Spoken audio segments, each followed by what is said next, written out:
Hello, Internet. It's been 6 months since I stood in this garage for the very first time, having moved from Texas to Montana, and asked for your help in finishing this older garage and transforming it into the next Scott's garage. Now, the reason it's been 6 months is that it was winter, and it was a very severe winter here. It got as low as 35 degrees below zero, tons of snow, and it's really difficult to work in an unfinished, uninsulated garage when it's that cold. But the weather has changed. It's gorgeous outside. I've had plenty of time to come up with a plan and plenty of time to read your comments. Thank you, by the way, for those comments. So in this video, I will lay out for you my 6-step plan to finish this garage in the next 6 months and transform it into the next Scott's garage. Keep watching. The other week, I removed the shelves that were built in. Someone obviously spent some time on these, and nothing against the person who built them. I don't like bulky looking shelves, however, and there's no way to finish the garage without taking them out. I plan on repurposing, though, some of the lumber. Now, with that out of the way, here is my 6-step plan. Step 1, upgrade the electrical. There are only 2 outlets in this entire garage. Step 1 includes adding more outlets, a lot more outlets. We will begin on the south wall and move on to the west. I plan on using adjustable gang boxes because I haven't determined for sure what material I'm using for the walls and the ceiling. With these gang boxes, I will adjust them in and out depending on the material I finally choose. As far as the outlets are concerned, I want to move this outlet next to this light switch by adding a double gang box. I'll make this first outlet a 20 amp GFI since the circuit breaker is 20 amp and this is 12-2 Romex wire, which allows that. I will go straight across with 4 more outlets to make 5 total on this wall. It should look something like this. I will also add a 6th outlet from the outside using a weatherproof gang box, which I'll tie into the circuit. Now onto the west wall. I'll be making a brand new home run with a brand new 20 amp circuit breaker and 20 amp outlets using a new 12-2 Romex wire. I'll make the first outlet here a GFI and then add 4 more. I'll be leaving a larger space in this area because I plan on down the road adding a set of smart shelves. You can see my original smart shelves in the card here above. This wall should look something like this. Next, with the electrical, we move on to the ceiling and with the lighting. I want to change the location of these 3 light sockets, 2 on the ceiling, 1 on the wall, and then add 2 more. Now, as far as the one here on the wall, I want to move it over the door. My plan is to not switch it, but to have a motion sensing 4-panel LED shining right over the stairs.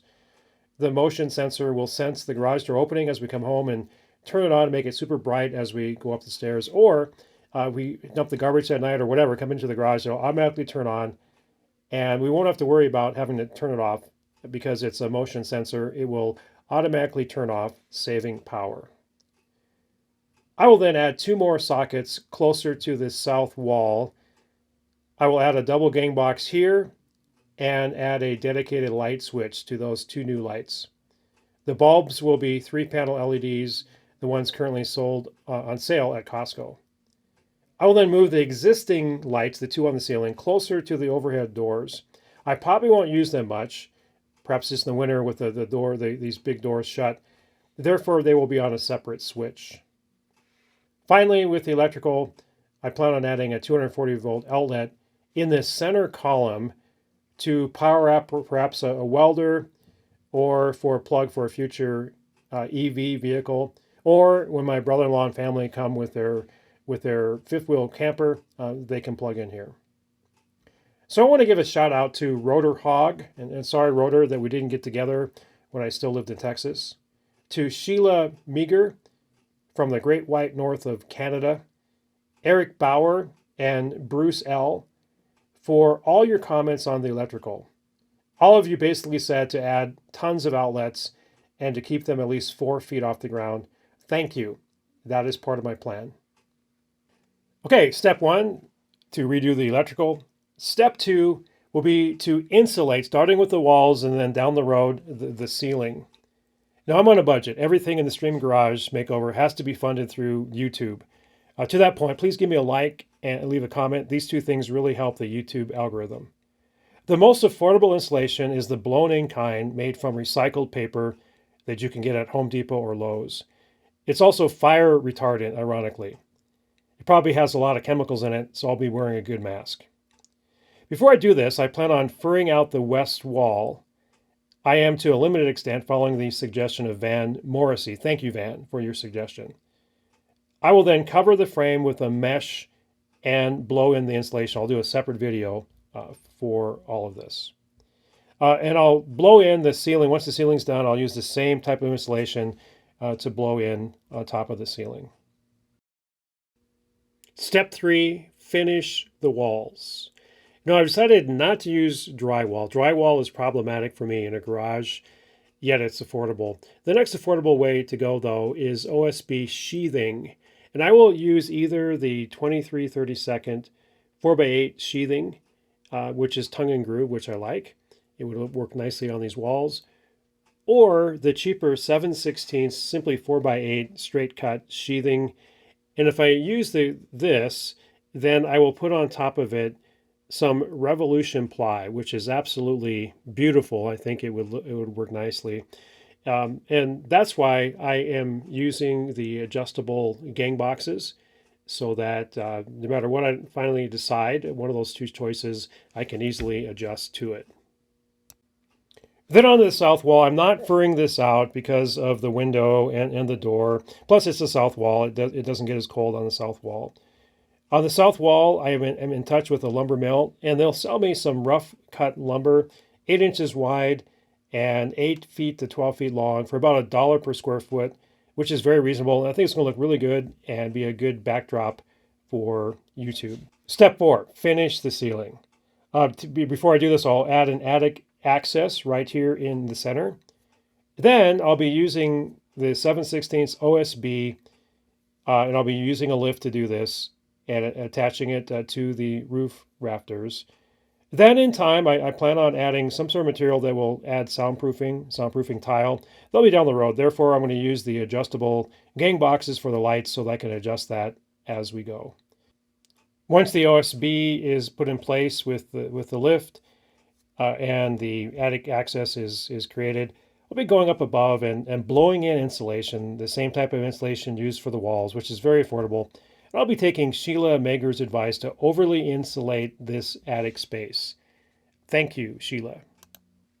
Step 5 will be to add storage. I'll be doing that by creating several threaded rod hanging shelves on both the west wall and the south wall. I love threaded rod shelving.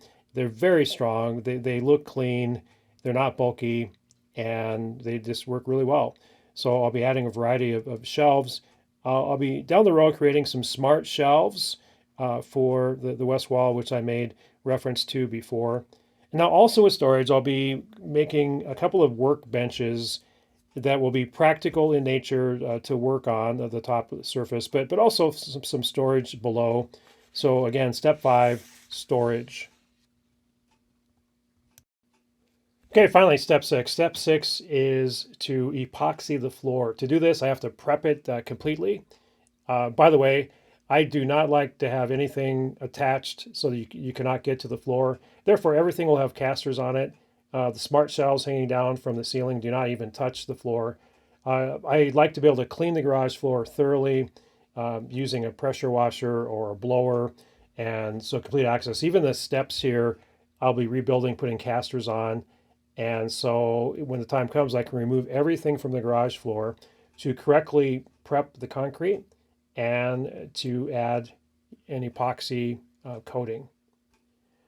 So that's my initial plan. Before winter, I'll be adding heating. I haven't decided yet, maybe a baseboard heater or a mini split as recommended by Van Morrissey, or at the very least, with it being insulated, I can, for this next winter, use a propane heater or electric heat. My main thing is that I don't want it to get below freezing for the vehicle's sake, but also if I do some work, as long as I can heat it up and it maintain the heat, that's my goal for this next winter.